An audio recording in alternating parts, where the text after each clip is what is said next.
Baruchim Aboim B'Shem Hashem. B'Shem extinguished, I'd like to welcome everyone to today's shir from Rabbi Yaakov's Mitzlita on Dina Grama and Yomtov. When is it mutter? Have the great source sponsoring a shir called extinguished, 718-851-8651, or email ist@yeshivanet.com. Harav Smith. We look forward to part of the year that probably has the Yomtov. We have Ríshā, we have Kippa, we have sukkahs. This year we also have 3 times 3-day Yomtov. And we're going to talk about the shalos that come up every Yomtov. Actually, it's also a Shabbos sugya, but I think particularly in the 3-day Yomtov, we have questions that people don't have a fire. How can they transfer a fire from someone else's house? They want to light the neiros. They only have the oven on, or the timer is off, and they want to adjust the timer. We had an interesting shiloh where someone lit candles in the sukkah, and it was very long candles, and he wanted to go to sleep. And there was candle going to burn another 3 hours, and he was a very light sleeper. So he wanted to know, is he allowed to cut the candle from most of it will cut off, and leave a little bit left, and it'll burn out much sooner. That's of course on Yomtov. Is that a problem of Grama kיבוי? And we'll talk about, I guess for the next Yomtov, Pesach, we have 2 Matzoi Shabbos, Shechal b'Yomtov. And the common question, are you allowed to put 2 neiros together to make an avukah for havdala? So if you notice, the common denominator of our shilas for today is, he's not doing malacha on Yomtov chas v'shalom. It's what we call a grama. Now basically, we know that there's an issa do malacha on Shabbos. When it comes to grama has a certain kula perhaps. And as we'll see exact details what the kula is, but the real shaila is that even if there is a issa of grama on Shabbos, what is halacha regarding Yomtov? Mitzad echad, Yomtov is not like Shabbos entirely. There's no chayiv skila on Yomtov. But then again, we should always mention this, remember this, 12 times the Torah Kadosh says not to malacha on Yomtov. Reb Chaim Brisker is quoted as saying that Yomtov is like Shabbos. Just there are many haterim. But it's true, because 12 times you look in the Chumash, when it talks about Yomtov, not to do malacha. So maybe the starting point is Yomtov is like Shabbos. So you have Grama on Shabbos is awesome in many circumstances. Who are din on Yomtov? So this is our question. And of course, what we really have to do is, we need a halachic, precise definition of the word of Grama. What's considered Grama or not? So a wonderful start is the Mishnah in Shabbos Kuf Chaf with the Gemara and Kuf Chaf Mud Beis. Gives a very good insight into the whole sugya of Grama. The Mishnah is talking about someone that has a fire burning and it's spreading, but there's no chashash whatsoever of any pekuach nefesh. Let's be clear, when there's pekuach nefesh, you put out the fire and there's shilas later. It's burning towards someone's garage that might burn down, but it will not go further. There's a gate around, whatever the story is.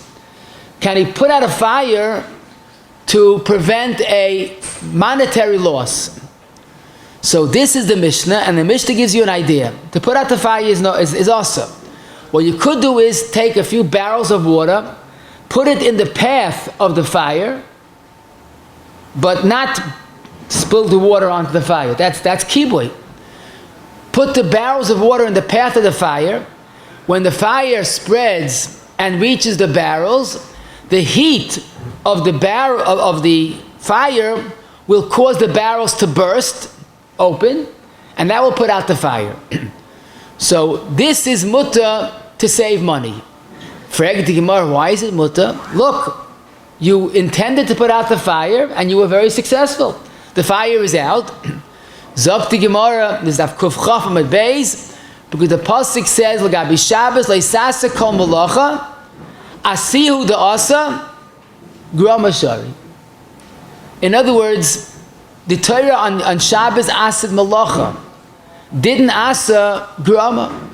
Here, this is a grama. Now what makes this a grama? Look, and you'll see it's very clear. Putting down barrels of water is not a ma'isa issa. Taking a hose and spraying the fire is a ma'isa issa. Or spilling the barrel of water is a ma'isa issa. But putting a barrel on the ground is not at all a ma'isa issa. So why should that be a issa deraisa? It's not a malacha deraisa. But you have to realize that there's a kavanah here. Your kavanah is to figure out a way of putting out the fire. That's called a grama. What makes it a grama? Because you have kavanah. In other words, in every malacha daraisa, there are two components. There's the ma'isa issa, spilling water, and there's the kavanah. Grama has no ma'isa issa, but it has a kavanah. So the Gemara is learning, if the Torah asks is doing malacha, grama isn't asa. But, and here's the big but, Zok de Mordechai Masech de Shabbos Kuf Tzadik Tes, he says some Rishonim hold grama on Shabbos is mutter across the board for no reason, because not a ma'isa issa, it's a ma'isa heta. But he quotes Rabbeinu Yoel and also the shita of from Rabbeinu Yehuda, that based on the shita Rabbi Yehuda, we'll soon see that grama on Shabbos is only mutter makam hefsid, because the Mishnah didn't say you're allowed to make a grama. The Mishnah says if it's going to burn down your garage, makam hefsid, you're allowed to cause the fire to be put out. So although grama is not an issa deraisa on Shabbos, it's still an issa derabanan. And this is pashtas the shita of other Rishonim, the Arzaru and Hilchas Erev Shabbos, the Meiri, the Seif HaManig. Although the Taz and Tafkuf Yudal Tzif Cotton Zayin says that the Rabbeinu Yoel is a chumra like Metzinu Chaver, but the Ramah in Shin Lam Badal Tzif Chav Beis, where the Mechaber says you're allowed to make this trick of putting barrels of water that cause the fire to be put out, Zok the Ramah, he adds two words, B'Mokka and Pseida. In other words, it's not a hefgevelt. Grama is a much lower level issa. It's not a derais, it's drabanan. But it's only mutta b'makoim hefsid. So now we see the taich of grama and the halacha of grama. There's a different category, which is important to know. Some people confuse grama and what's called psik reisha, but it's really very, very different.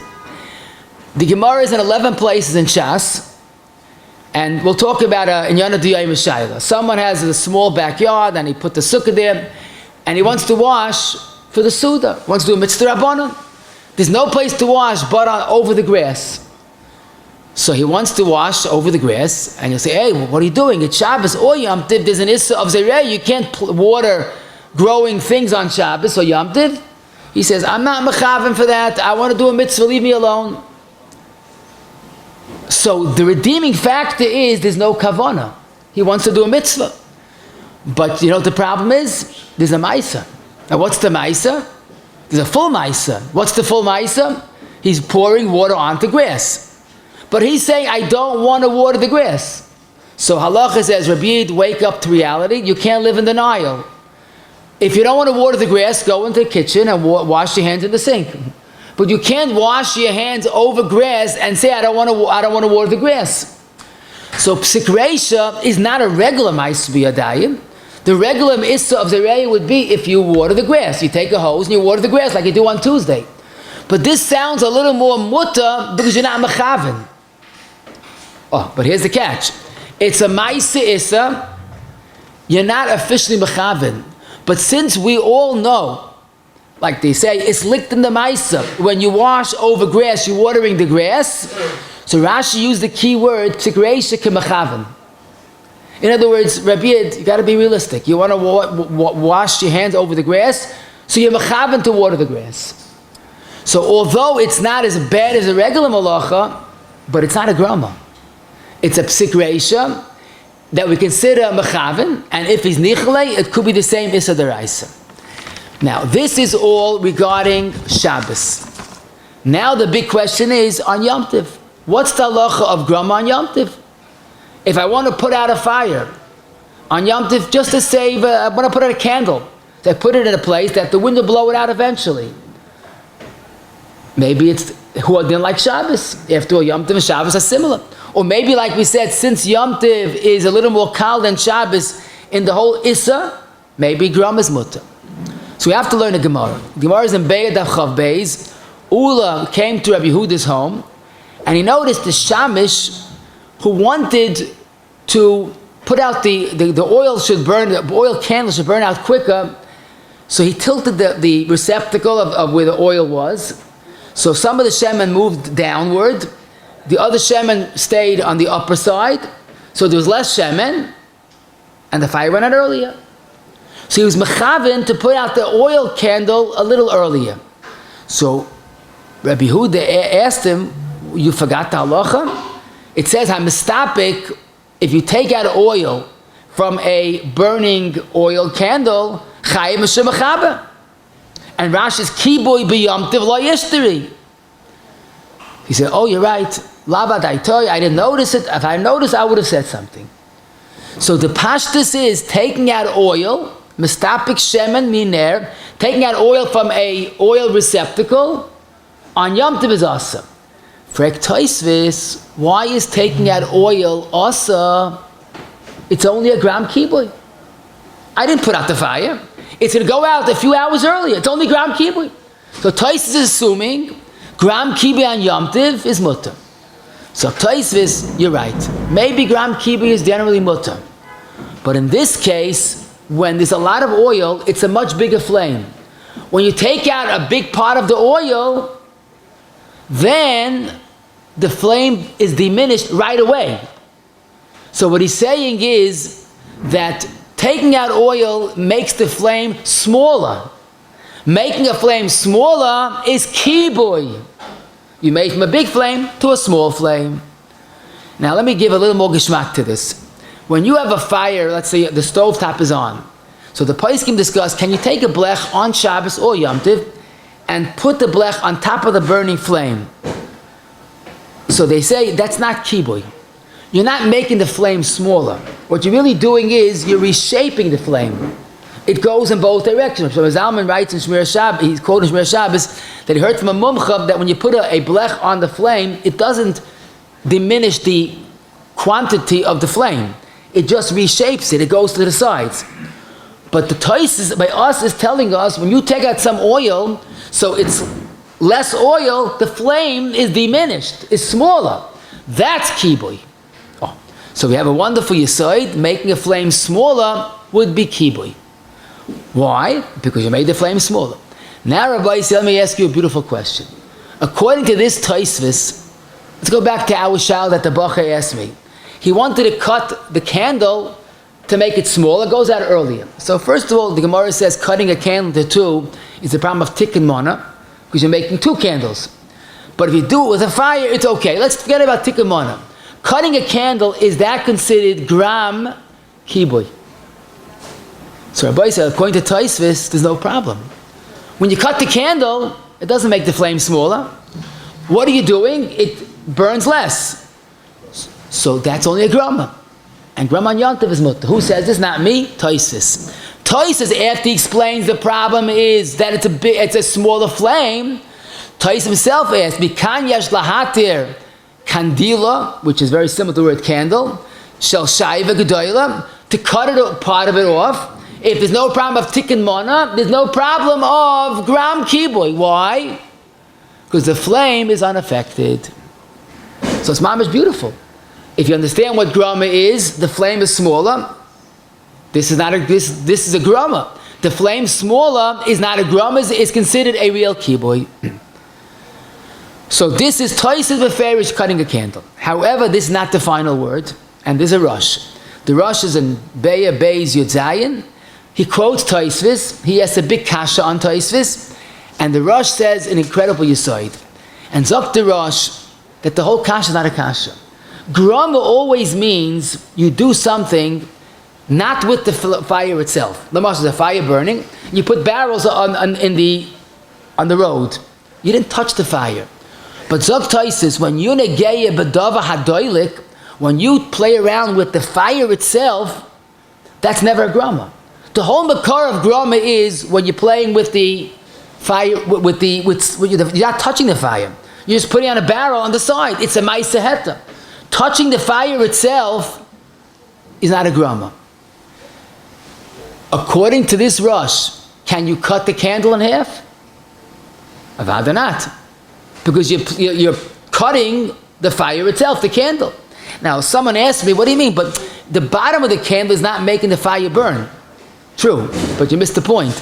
The rush holds when you play with the davar hadoilik, That is Ma'aseh B'Yadayim, and the candle is one unit. And who says this? Not the Rosh Beferish, the Beis Yosef, and Tafkuf Yudalid. Says based on the Rosh, cutting a candle would be Asa. So we have two pshatim in what's Grama, and more importantly, a machlokes rishonim if you're allowed to cut the candle in half. How do we paskin? So the Shulchan Aruch and Tafkuf Yudalid Sif Gimel clearly paskins like the Rosh. That's what Mishnah Berurah says. Beferish in Tafkuf Yudalid Sif Katan Chav Beis and Sharatzi and Chav Tes and Bi'alacha. See, Beis develops this. The Rosh clearly holds like the Shulchan Aruch clearly holds like the Rosh.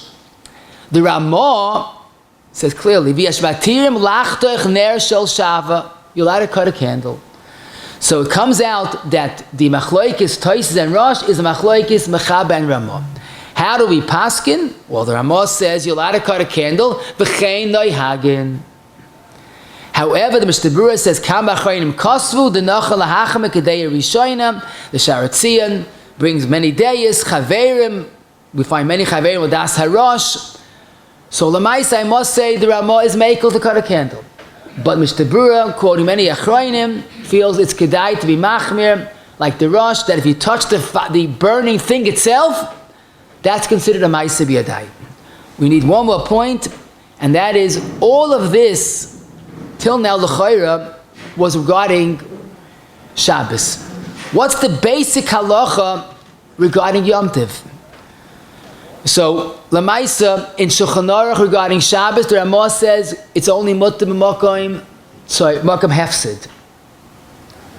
Does that apply on Yomtov? In other words, whatever Grama is, but is Grama always mutter on Yomtov? Or only makom hefsid? So this is tricky.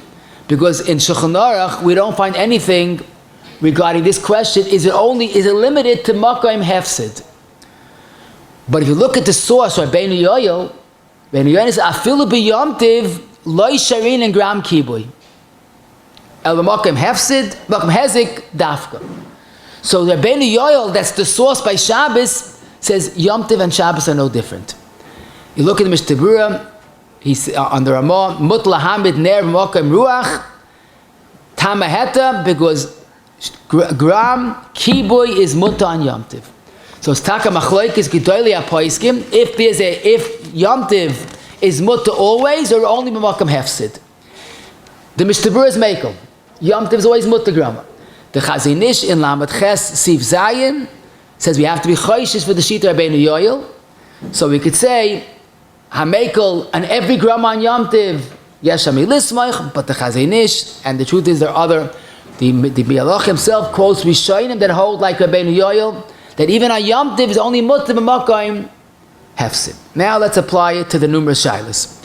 We'll start with an exclusively Yomtiv shayla, because on Shabbos not shaykh. But on Yomtiv, you're not allowed to scratch, you're not allowed to light a match, because you're making an eish chadash, that's the issa moiled. So many people would like to use the match, especially they have these long matchsticks, and they want to light candles with it. So they take the match to the stovetop, or the yard-side licht, and the fire goes on, and that's mutter, because you're transferring eish mi eish. Wonderful. The question is, you finish lighting your candles, what do you do with the burning match? So during the week, you could just shake it off, and you're not supposed to blow out a match, but you could just shake it off, whatever, throw it down hard. But Yomtiv, you have a problem of kibui. So you can't just put it out. So what are you supposed to do with it? So what the simple eights is, you put it down on a non-flammable surface. Don't put it on a wooden table, of course. You can put it into the sink when there's no water there. So you put it in a place that it will burn out. The question is that considered gram kibui? Because when you're holding it, it's a big flame. When you put it down, presumably the flame gets smaller. But truth be told, it's not necessarily the flame becomes smaller. The flame is reshaped. It just moves to different areas, but it's because it's being put down. But l'chayr, we can assume when you put it down, it burns out naturally. The question sometimes becomes when you hold it a little too long, and now you hold it in your hand, and a second or two, it's going to burn your finger. So I don't believe gram kibui is, Yorg Vayavar. But is there any heta to put it out? You don't want to get burnt. So I saw the Chutshani, Hilchas Yomtov, Amakuf Tezai, and he bases it on a Ramban, where the Ramban says that b'mokem tsar, you could do certainly Surei D'Rabbanan. And he's talking specifically about this type of question, that any type of machshiri oichel nefesh, that are not mamish oichel nefesh, b'mokem tsar, you could be more mekel. Now this definitely will be a tsar, a person gets a burn. So avad chacham ein b'roishai, and put it down right away. But when it gets mamish otohat, like they say, then if need be, you can mamish shake it out. Now, a few people told me, I didn't have a chance to experiment, but it seemed that they were very convinced that when you hold the candle sideways, it burns, or downwards. When you hold the candle erect, standing upwards, the fire goes up and doesn't go down. So really, technically, if you would hold it straight up, the fire would burn on its own. So that might be an eitzah, again, if you want to try it first to make sure, but that might be an eitzah with a burning candle. Instead of holding it sideways, hold it up and the fire goes up. I only wondered, when you holding it, let's say sideways, and then you turn it in the upward direction, is that considered gram kibui? Probably not, because it doesn't really put it out, it just has nowhere to go. But no doubt about it, to put it down gently would be okay. Even though I saw Taka the Mincha Shloim and Chelik Aleph, Perik Yud Beis, Simon Yud Beis, Sivkot and Dalet, wonders why not putting down, why is that also a form of gram kibui? Because you're making the fire smaller.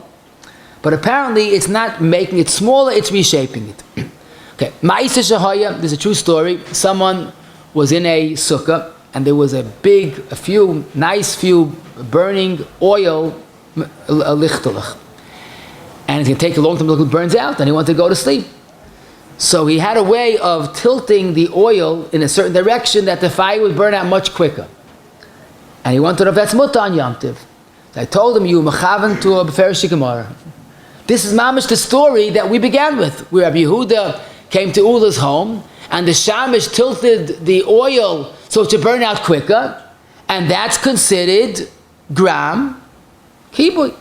Whether it's the pshat of Tosfos or the pshat of the Rosh, eish atzmai, or the case that the fact that the flame is smaller, but this person unknowingly did an issa d'Rabbanan, and that's either, some say it's even a d'oraisa, because if you hold it's kibui mamish because the fire is smaller, so many Rishonim hold that would be an issa d'oraisa. And this is gepaskin and tafkuf yudalet siv beis lahatis aner kedei laharchik hashemen choshev kibui va'asa, doing deliberately to make the fire go out earlier, that's considered a real meleches kibui, according to some Rishonim, even a deraisa. Now, the Ma'aser Mishnah Berurah adds that even that's asa, and certainly, if you scoop out some oil from a burning ner, that's certainly asa. Now, this to me was very important to mention, because we learned the Gemara Mestapik Shemen is also, some say it's a deraisa, don't forget, of kibui. But it doesn't say any place in Shulchan Aruch that halacha. You don't find halacha mestapik shemen. But it really is in Shulchan Aruch. Because the Shulchan Aruch says to tilt the candle is asa, and zok the Mishnah Berurah huadin kolshkein, taking out oil. Okay, the next question is a more common question, and that is a person this time of the year where it's not air conditioner weather, it's not heat weather, so you want to open the window, but there are candles burning on the table. Or sukkahs, for those that lighted the sukkah, and it's safe, of course. The question is, opening the sukkah door, is that going to perhaps be a gram kibui? You're going to put out the neiros. So here we find a Gemara that reminds us of one point that we can't forget. The Gemara in Shabbos Kuf Chav Amud Beis, Rav cursed, Layit Rav, someone that opened the door, Keneged Haner, my timer. What's wrong with opening the door, Keneged Haner? So the Gemara explains that this is not a Grama, this is a psic רישא. When you open the door, the air comes gushing in and puts out the candle. And this is quoted in Shulchan Aruch, Reish Ayin Zayin, Sif Aleph Hilchas Shabbos, Ner Shemunach Achari Hadeles, Oslev Toyach Hadeles Kedarkoi, Shem Yechabenu Haruach. You might put out the fire. Frek de halacha, I don't like that word shema. Psik reisha means vadai. Shema means davashein miskaven. So why is it asa? So he says, if you look in the Rosh, if you look in the Marsha on that Gemara, he also has this kasha. Can we say opening a door is always going to put out the ner? Why did Rav curse him? So says the Marsha, a big aside. Psik reisha is lav dafka 100% of the time.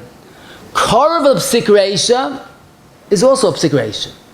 Now it's hard to give an exact percent, maybe 90% is probably korv psik reisha, but it's lav dafka 100% of the time.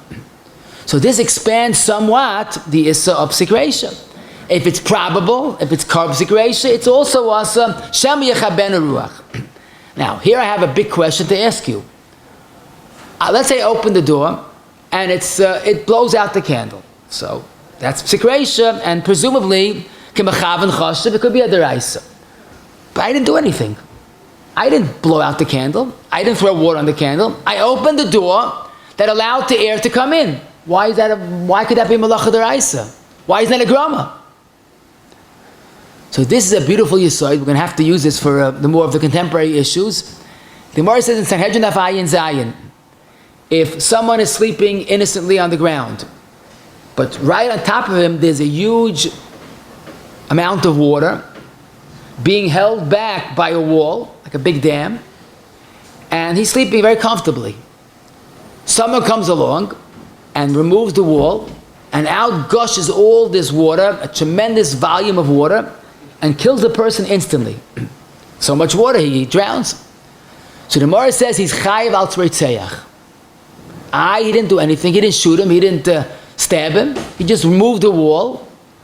Says the Gemara, this is giri delay, it's like his arrow, and he's chayiv al tzreitzeach.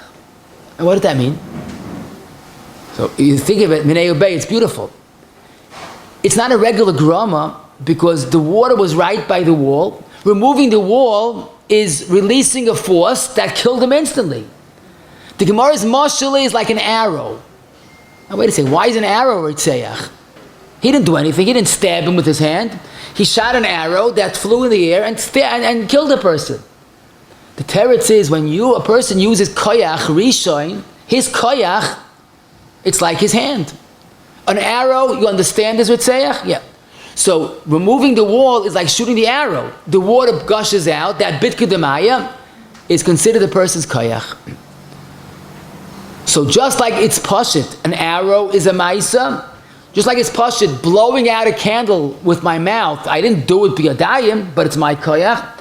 Just like it's pashit, shooting a water gun to blow out a candle is my maisa, even though it goes through the air. So too, opening a door, a window, when the air is right there and it comes in immediately, that's koyach rishon, and that could be a malacha deraisa. Why? That's why Rav was layit. Now let's say there's no air by the window or door, but you open up the window and door, nothing happens. It's only later the wind comes and blows out the candle. That would be a regular grama. It didn't happen right away. You set in motion that something should happen. So there, that would be an easier shaila, but it's still a grama. Now, lamaisa, that case, you're really not mechaven for the wind to blow out your candles. It's your Shabbos or Yomtov candles. But lamaisa, that is a problem. But what's interesting is, you see how Chazal was showing the Shabbos. They were very careful with the Shabbos Kodesh. The Magen Avram, in the beginning of Reish Ayin Zayin, he says, even when you open the door carefully, but lamaisa, maybe a wind will come and put out the candle. Now the Rav Shechner explains that since lamaisa, there's always winds, you never know when it happens, you have to be careful at all times when you open a window or door by a candle. The Mishnah Berurah quotes this Magen Avram, and he says that lamaisa sama machmer, by opening a window or door when this candle is burning, the b'chol rega v'rega, that's the Metzias, haruach menashev, and you don't know. The yesh makilim b'zeh, and here's an important point. You could open the door very gently, very slowly, and don't let the door slamming put out the candle. Now that's a pashta thing, but people don't think like that. They're worrying about opening the door because of the air. When there's no air, they let the door slam, and that blows out the candle. So Maya Hanili. So Mr. Brewer says there are two focuses that we have to be thinking of. Number one is closing the door, will that put out the candle?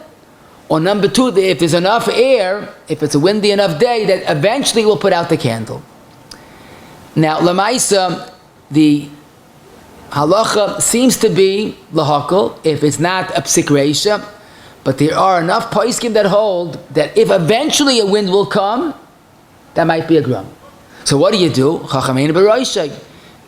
want to light dafka in the sukkah, make sure it's in a place that's not directly across from the door. Put it on the side. Or put an encasement. Some people have special for sukkahs. They keep the neiros covered. But if it will go out later, even though it's not now, so it's not a malacha deraisa, but it's a grama. Now, of course, the same principle applies to shifting air conditioned events. Some people, they want it on them. They're sitting by the table, and it blows out the candles.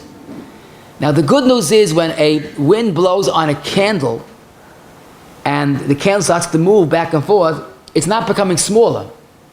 It's just shaking back and forth. So that wouldn't be considered like diminishing the flame. But when a person knows that eventually it will blow out the candle, so that for that, Mr. Brewer, it doesn't seem to be makel. Question. A person was, same shaila, in a different twist. There were neiros burning in the sukkah. It was going to burn a few more hours. He wanted to go to sleep. So he had a brainstorm. He'll take the neiros the way they are and put them out of the sukkah and go to sleep.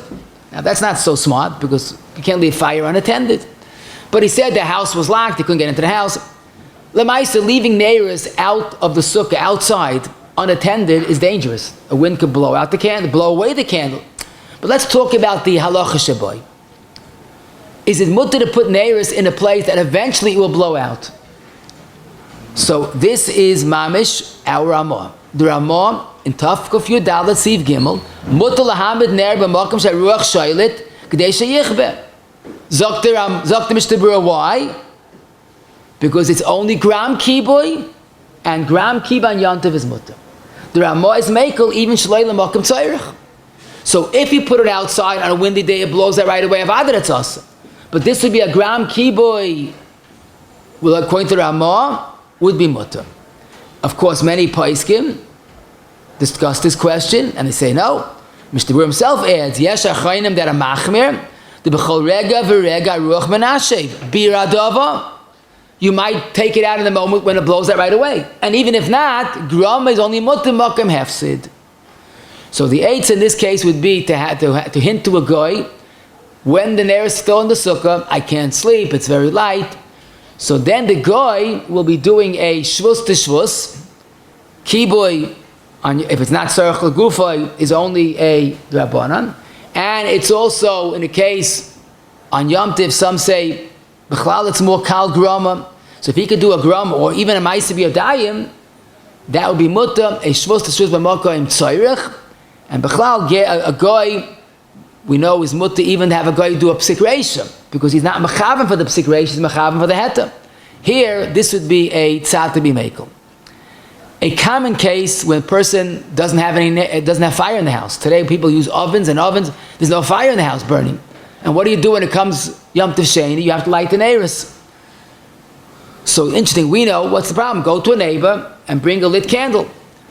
But the Magen Avraham is concerned about that. In Tafkuf Yudal Tziv Kat and Yud, he says, walking in the street with a candle, the wind might blow out the candle. Even though there's no wind now, but maybe in a moment there will be. And the Magen Avraham seems to be geyser. You can't walk with a burning candle. The b'chol rega v'rega menashe v'yef shalahavchem bazeh. And the Magen Avraham says the minig was not to go in the street with a burning candle, not because of muktzah or carrying, because it's Yomtov, but it might be extinguished, and that would be a malacha of gram kibui. The halacha says it's worse than an open window which you open, because here you're walking in a place that there's air all over the place. So that's why, truth be told, it's not posh to walk in the street with a candle that's exposed. The eitzah is to cover it. If you have still from your child's chuppah, they have the glass that you went down the chuppah with it. It's a good idea. But even the Aruch HaShulchan holds to walk in the street with an exposed candle is a problem. So you could hold a plate in front of yourself, but in front of the candle it is. But to walk in a place where the wind it's exposed to the wind is a problem of l'chayra of kibui or gram kibui. Now, in an apartment building, or you have a two-family house going from in the hall is okay. I'm talking about walking outside when a wind at any time could blow it out. Now, typically, when you walk with a candle, after a while, if it's burning, there is an accumulation of melted wax. So you don't need that, so you tilt it off so it spills out. That's a problem of kibui, because that is potentially like a burning, that could burn like oil. So that's like mistapik shemen mihaner, which like the rush is also because it's mamish kibui, it's the ner hadalek. And even like Tosfos, the fire perhaps diminishes because you're taking out some of the oil. Now some people say that the candle fire doesn't change if you spill out the oil, because the flame is from the candle itself. But who knows if that's true? So certainly don't pour out that accumulated oil, melted oil on top of the candle. Moving tables, especially sukkahs, we see it in the sukkah, the tables are not as sturdy as a dining room. So the question is, can you move a table that has a burning candle or burning oil candles? So the Or L'Tzion in Yotches Yotes regarding Shabbos, he says when you have a ner shemen, never move a table, because invariably it shakes, and you see it starts to the wick starts to flicker. But candles, especially thin candles, you could move it gently because really nothing happens. Now on Shabbos, of course, it's a problem of muktzah, but on Yom Tov there's no muktzah issue. So again, oil should not be moved because it makes some type of psic רישא that it affects the flame itself. Candles is fine. What's unavoidable, l'chayra, is when a person, an Isha, wants to light neiros. So on Erev Shabbos we light before Shabbos. Yom Tov you're lighting on Yom Tov. So people wonder that this question, it's better than it seems. You take a candle A that's lit and you tilt to candle A to candle B and you light candle B. The question is, when you hold it at a 90-degree angle, it starts to melt. And then the oil drips down. So the question is, this is kibui, this is mamish the case of the eish atzmai, according to the Rosh, is kibui. You're holding it sideways, it starts to melt. So the Chutshani, in Amud Kuf Yud Ches, he says, do it in a way it's not a psic רישא. Don't hold it at 90-degree angle, hold it directly, or hold it in a way that it's not a psic רישא, that you're causing the candle to melt quicker. But again, don't forget, if you hold it in a way that it burns much quicker, it might be a form of kibui. The truth is, you're not mechaven for kibui, you're mechaven for havora. And I saw that svara, which is a pretty good svara. Your kavana is to light a candle, not to put the other one out earlier. But it's probably the smartest thing, and people for some reason don't think about that. I think it's the smartest thing. Why do you have to take candle A that's burning and tilt it to candle B? Bring candle B that's unlit and put it into candle A, and you light it that way. This way avoid shilas. So do it carefully, don't make it on a tilt. Better would be to bring the unlit candle and put that in the lit candle. What's interesting is, there's a tshuva from the Pri Chodosh in Mayim Chayim, Siman Tes. He says, I'm very unhappy with the minig, the prevalent minig. They used to dance Simchas Torah with Sifrei Torah, and people dance in front of the Sifrei Torah with avukais, with fires. And he says to me, that's a violation of the Gemara that we mentioned earlier, that you can't be mistapik shemen shebener. And one of the pshatim is when you pour out oil, it either burns, the fire is diminished, or it's burning earlier, it goes out earlier. So he says, when you're dancing with fires, it's inevitable that some of the oil spills out. And if my Rabbi will listen to me, I will tell him to stop the minig. Because he saw in dancing with avukais a real potential kibui.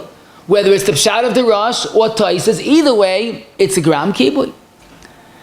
And Lamaisa, this is something to think about. Now, the emes is in halacha, dancing, I'm not going into the minute that it's mekel, but b'din HaGemara, dancing on Shabbos is awesome. Why do those that don't dance on Shabbos, would they dance on Yomtov? B'makam mitzvah. So why don't we have to start makam mitzvah? But the emes, this minute we don't see, but I will tell you with Magen Avram and Tafkuf Yudal and Sif Kat Yud Gimel, he says on Yomtov, some people want to add to the fire a little pulver. Pulver is like it's something that's flammable. It makes the fire much bigger. So he says that's mutter. Because you're not being mechaven to put out the fire. You're mechaven to be maver to make it a bigger fire. So that's maver, which is mutter on Yomtov. You're not mechaven to be kibui. So even though it goes out earlier, but that's fine. An old-fashioned shaila, which is beautiful, and for those that still have it, it's not old-fashioned. People have a whistling tea kettle, whistling kettle. For those that have kettles, I mean, today it's urns. But lamaisa, what's the pshat? What's the problem? So you take you fill up the kettle, and when it's ready, it's starting it's boiling. The smoke starts to make a whistling effect because the spout has a little hole. So basically, I saw the Kinyan Torah Chei Gimel Simon Tzadik Aleph. That's a gram hashmas kol. The Gemara in Shabbos Yotes Shechanach Reish Nun Beis Hey that you can't make something that's mashmiya koil on Shabbos, and Yom Tov is no different. So although it's only a grama, it takes place after a few moments, but you mechaben to make it whistle. So if it would be a makkah mitzvah, he adds no. So the makkah mitzvah hefsid, you're allowed to do gram hashmas kol. But what's the tzorech? Just it's ready. So you know when it's ready. Now maybe if a person is so makbid on his time and he'll save time, so like the famous Tazan Hilchas Chol HaMoyed, ein hefsid ke hefsid zman. So if he saves time, maybe that's a good heter. But I saw that the Betzina Rav and Chelik Ches Kuf Mem Beis, he comes from a different angle. He says, what's the problem with Hashmiya Koil? A zilzul in Shabbos. Because you hear the Rechayim grinding the wheat in the background, that's a zilzul in Shabbos. Even though you did it Erev Shabbos. But what's the Hashmas Koil? A whistling tea kettle. So what's wrong? You're allowed to cook on Shabbos, a Yomtov, right? So if the whistling is indicative that there's cooking, what's wrong? It's a Ma'aseh Heter. The problem of Hashmas Koil is that you're doing an Issa. People don't know that you made this, the mill, you did it on Erev Shabbos. They think you do it on Shabbos. So he wants to be Mekel.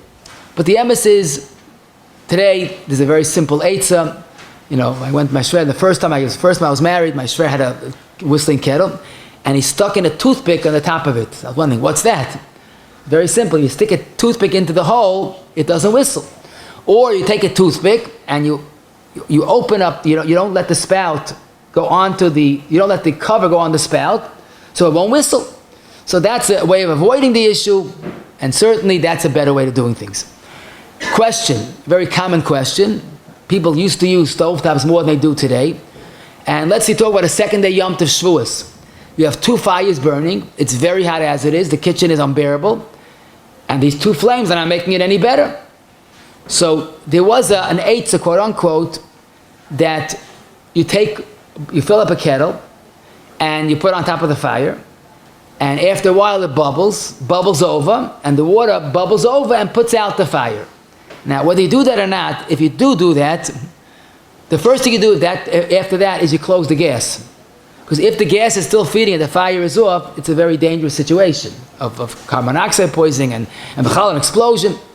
But let's say you're safe and you do that and you put out the gas. You turn the gas knob to off. So the truth is, this might be a heter of Grama.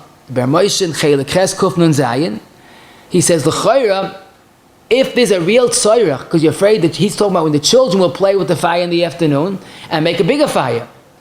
So if there's a makom hefsid, this would be a good case of Grama. Nothing happened right away. But the big problem, he points out, is that the problem is you're cooking water, shalai tzorech Yomtov. You're not cooking it to make it tea, you're cooking it to boil over to put out the fire. So he says, if you're careful to boil the water, l'tzorech Yomtov, you make a tea with it, and it's only a grama, it's a delayed reaction. This might be a heta of grama l'tzarech yomtiv because he's afraid that children will make a fire. Now, l'chayr, if someone's very, very hot, and that's also a tzarech. But the emes is, there are machmirim. Rabbi Zalman had a chiddush, not a chiddush, a yisoy, I should say, and he basically says the heta of grama is only mikra after, like a b'diavad, then you're allowed to use grama. But to do a maisa and rely on grama, that means you're making grama into the maisa b'yadayim, and that's wrong. Others say that if you're not to doing it right, some people will boil water, not drink the water. But what's interesting is there are poskim, the heintige poskim that say this would be a problem of you're doing a maisa with the eish atzma. See, the Rosh says if you play with the ner hadoilik, that's not a grama, maisa b'yadayim. Putting a kettle onto the fire, maybe he's doing a maisa with the eish atzma. And then it's not a grama, it's a maisa b'yadayim. So you see, you have to have everything in cheshbin before matter something. Now some say b'chlal, it's not even a grama. The fact that you're putting it on, it starts right away. Bishul is always a grama officially, but it's not grama. Maybe this is not a grama. But that's why lamaisa, it's not a good idea. I can't say it's awesome, but many poskim are machmer.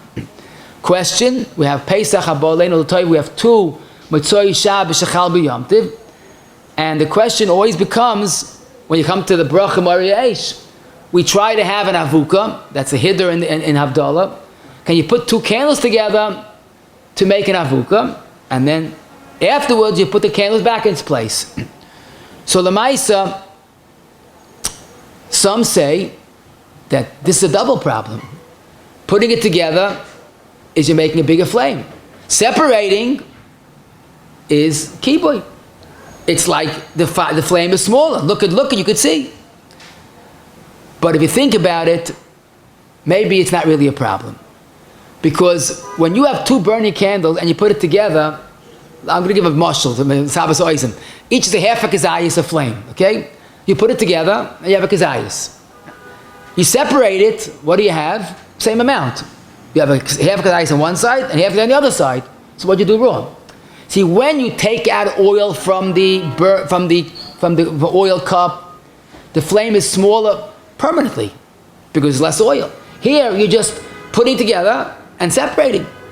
Rabbi Yasha felt it's even less of a problem. If you're putting it together for one moment, it's not one. So you put it together one moment and you separate it, it's like it never was together.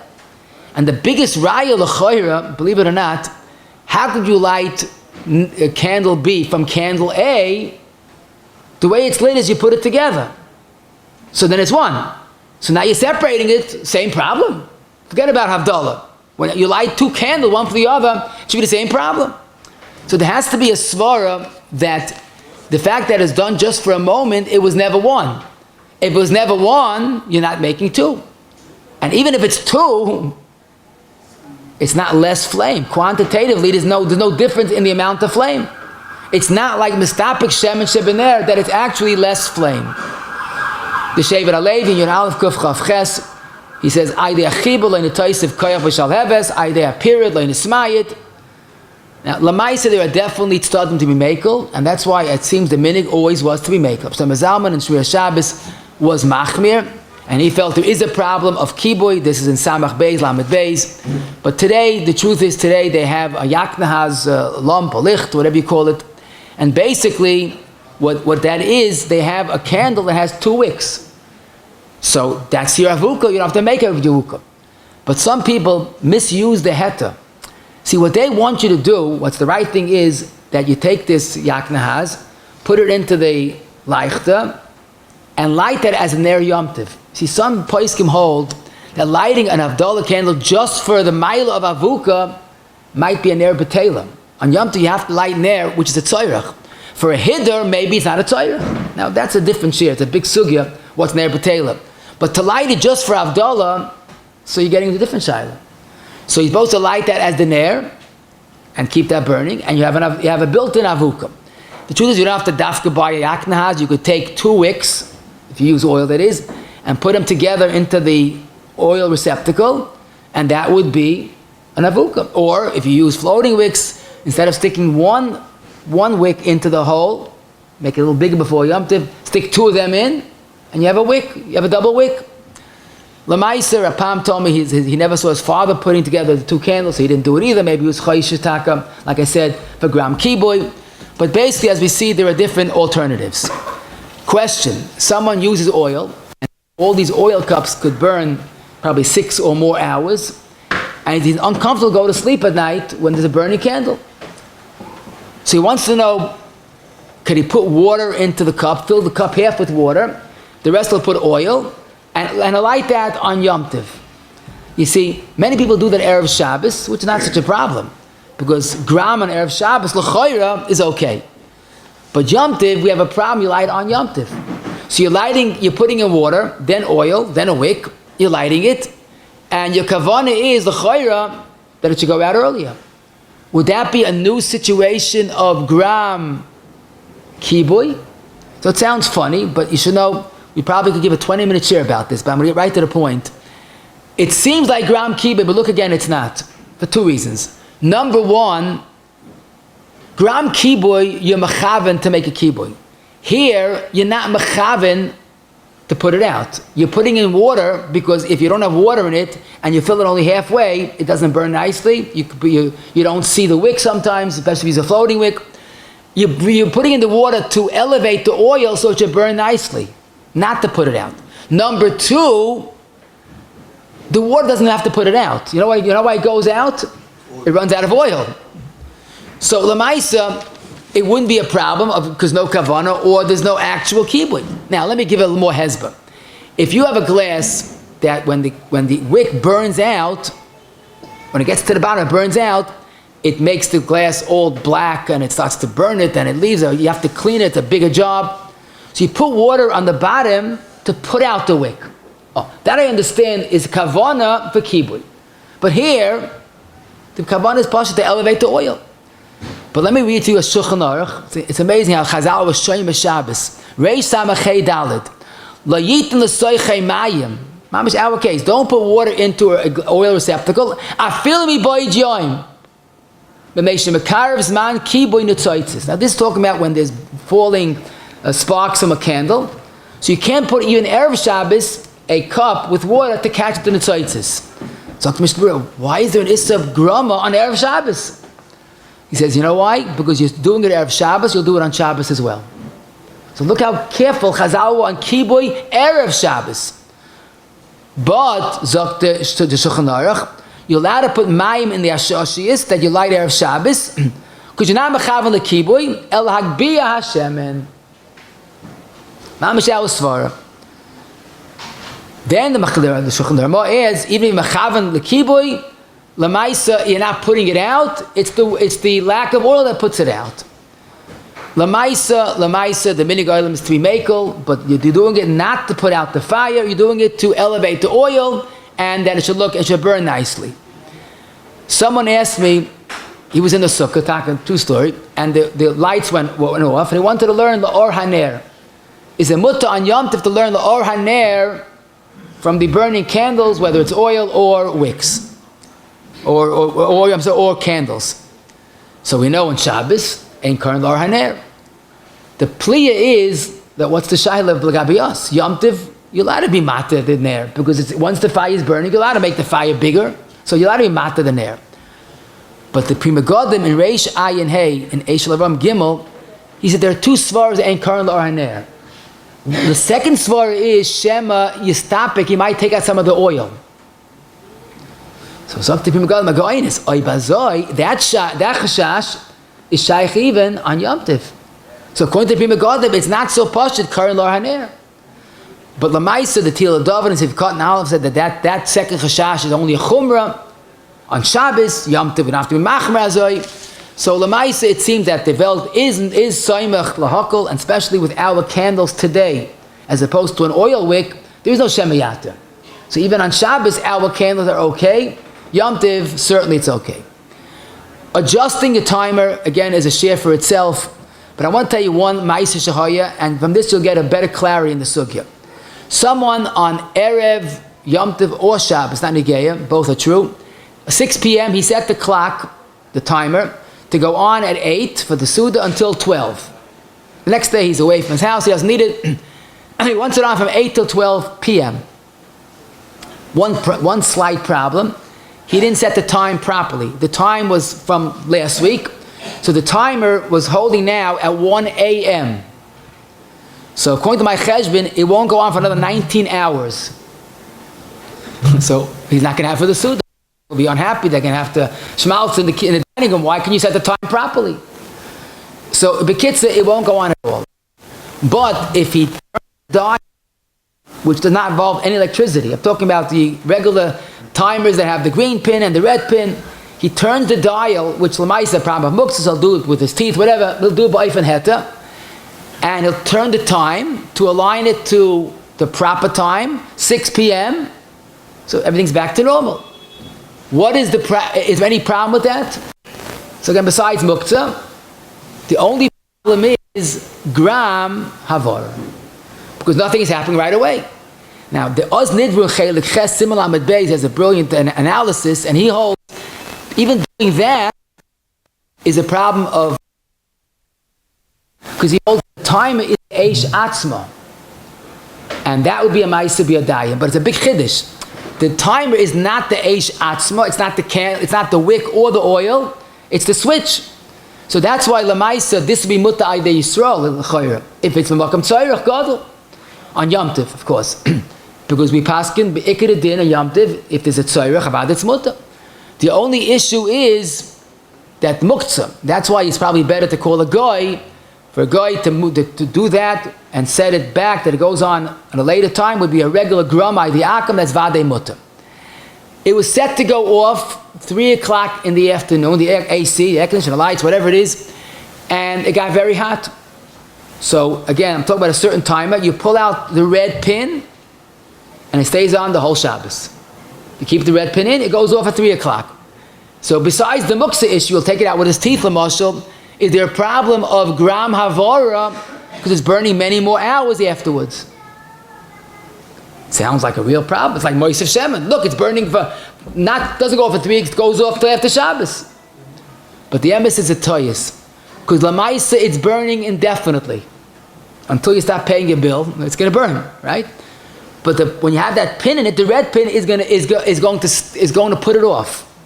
Taking out the red pin is called a Mesa Maineya. You're stopping the stopper, but you're not stopping the lights. The lights is burning. The red pin was going to close the lights. Taking out the stopper is called Mesa Maineya.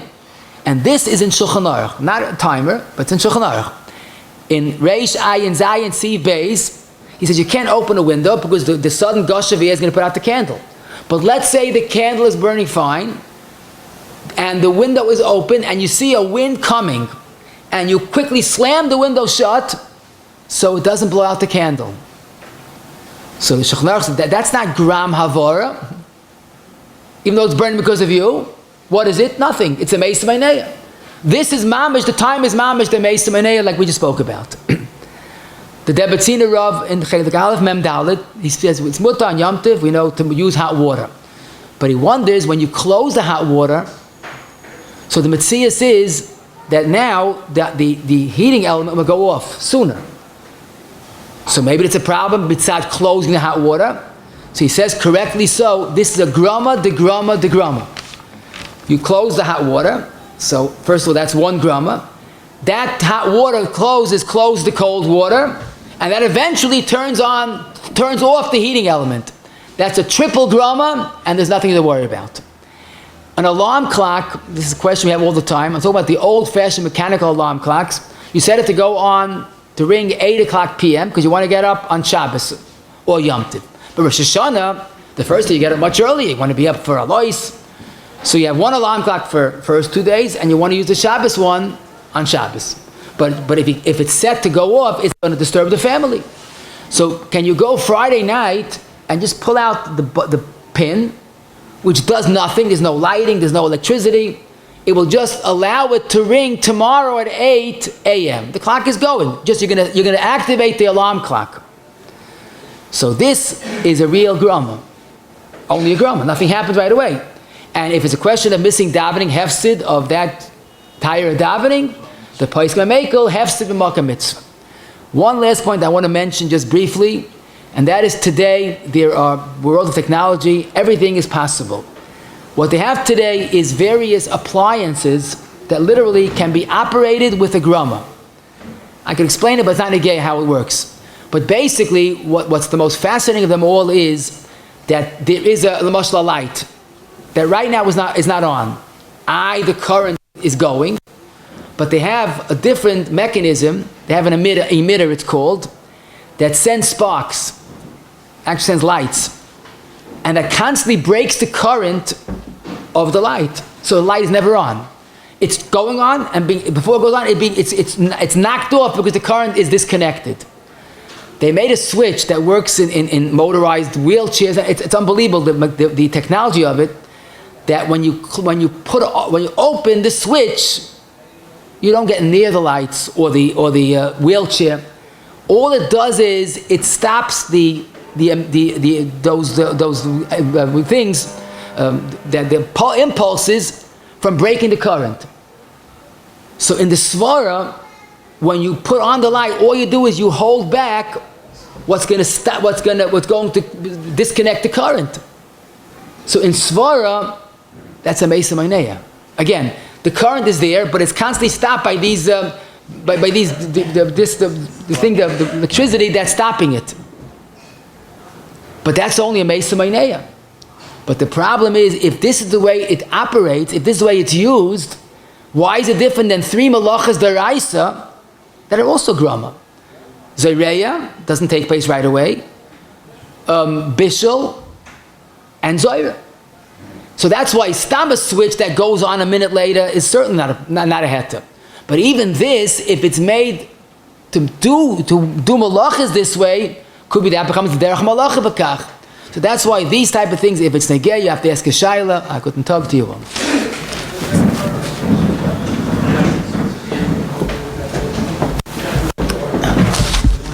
Shame Egan should return like the big share. Have the great source of sponsoring it here. Call Egan should retire 718-851-8651. Email ist@yeshivanet.com. Mochananya Manakasha Marta Urshbog Lazakis is Isra. Fig Hebron Tamish Namal Echov is on Sitka Yagdal Terviader. Let's just chaz what we learned today. Grama means causing a malacha to take place, but you're not doing it b'yadayim. There's typically a delay in the malacha taking place. Grama is not a malacha derais, it's a pasuk in the Torah. Shabbos, and according to Moshe, it's on Yomtov. Hefsid, stam grama, but from hefsid, grama is mutter. רישא is fundamentally different. There's a ma'aseh issa. There's no kavana, but there's a ma'aseh issa. Grama, there's kavana without a ma'aseh issa.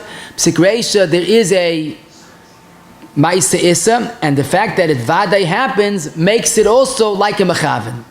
Mistapik shemen shebener, taking out oil from a fire. On Yomtov, there are 2 pshatim why it's also. Tais holds the flame is diminished, smaller, that's kibui. The Rosh holds it's negeya, but ner hadoilik, that makes the issa. The nafkaminu candle is perfectly mutter. If you do it by ifin heta, that it's not tikamana, and like Rosh, even that would be a ma'isa of kibui. A lit match should be put down gently, and don't wait for the last moment.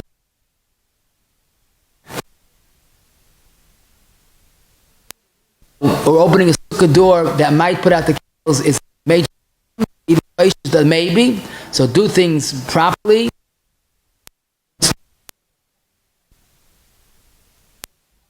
To get it out of the sukkah might be mutta out gram kibui if your kavanah is not to put it out. Just get it. That's it. It has to be done in a safe way. Walking in the street with a candle protected, it shouldn't be blown out by the winds that are always prevalent. Make sure that there's no chashash, of course, a kibui when you carry candles, even though you're not mechaven, it could be close to psik רישא. Moving a table that has oil on it could be a question of kibui, because sometimes the oil spills out. Light one there from another, do it carefully. Better would be to put the unlit candle on top of the lit side by side, but in a way that it's a vaday going to cause the candle to melt wax. That might be an issue of kibui. A whistling tea kettle is mutter b'makam hefsid. Boiling water till it overflows, and the flame should not be done unless you're using the water and there's mamash a tzoyrech. Then we could say it's a grama b'makom hefsid. Putting 2 neiros for havdala. Most places are makel, incidentally. It's better to do the heter of the using a yaknaz, or you have your own made, self-made. But basically, if you put it together, could be it was never together, so it's never separating. We had a svara that you're allowed to put water into an oil receptacle because you're not mechavan to put it out. You just want to elevate the oil. We are allowed to read la'or haner on Yomtov. Adjusting time of the timer is only a grama because it goes on later. Yaakov is certainly mutter. Taking out a pin to keep it on longer or keeping it off longer is basically a mesa maineya. Closing hot water on Yomtov is okay. Pulling out the pin of a mechanical alarm clock that will go off tomorrow is okay.